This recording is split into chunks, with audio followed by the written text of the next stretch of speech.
Federal Convention has many different names. It can be called the Constitutional Convention, the Philadelphia Convention, or the Grand Convention at Philadelphia. This convention started on May 25, 1787, and ended on September 17th of that same year. The convention was organized to address the problems involved in the governing of the United States of America. George Washington was the individual elected to give guidance, direction, and control to the convention. It consisted of 55 delegates, including many of the founding fathers of our nation. The United States Constitution was the end result of this. Many of the benefits stated about freedom and liberty are still noted every day. One downfall that the convention had was the failure of addressing the issue of slavery. This issue remained unsolved until the Three-Fifths Compromise was created. In the late 1700s, it was very difficult to travel. Although the convention started on May 14, 1787, many of the delegates involved did not arrive until May 25th.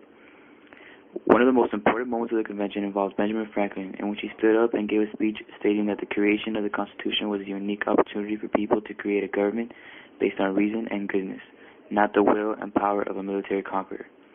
He also suggested that every day be started with a prayer to orient all the delegates to a higher purpose.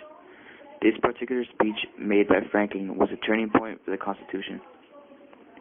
There were many plans involved with the convention. These plans included the Virginia Plan, the New Jersey Plan, Hamilton's Plan, and the Connecticut Compromise. The Virginia Plan, also known as the Large State Plan, proposed a very powerful legislature. Both houses would be determined proportionally, with the lower house elected by the people and the upper house elected by the lower house. It also created a judiciary, giving both executive and some the power to veto or override. The New Jersey Plan came about after the Virginia Plan. It was basically a plan against it. It drafted amendments to the Articles of Confederation to fix the problems in it. It stated that the existing Continental Congress would remain, but it would be granted new powers such as levying taxes and forcing their collection.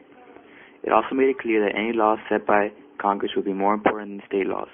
When this plan was presented, it was rejected, but gave the smaller states a chance to share their interests.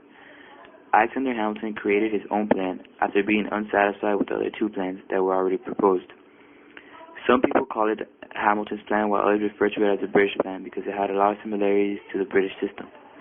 His plan involved consolidating the states to a single nation, having the lower house elected by the people for 3 years, and the upper house elected by the electors for a life term of service. This plan was liked by many in the convention, but was not passed because it was almost exactly the same to the British government system. The Connecticut Compromise was proposed on June 11th, and it contained a mix of the Virginia Plan and the New Jersey Plan. It was created by Roger Sherman and was not accepted at first, but it was finally settled on July 23rd, 1787. In late July, the convention created a committee of detail to draft a document based on all the decisions they had made throughout the convention. A second committee, called the Committee of Style and Arrangement, that included Hamilton, William Samuel Johnson, Rufus King, and Madison, produced a final version that was submitted and signed on September 17th. Not all the delegates agreed with the results, and 3 of them refused to sign. George Mason demanded a Bill of Rights to support the Constitution, and that was later created.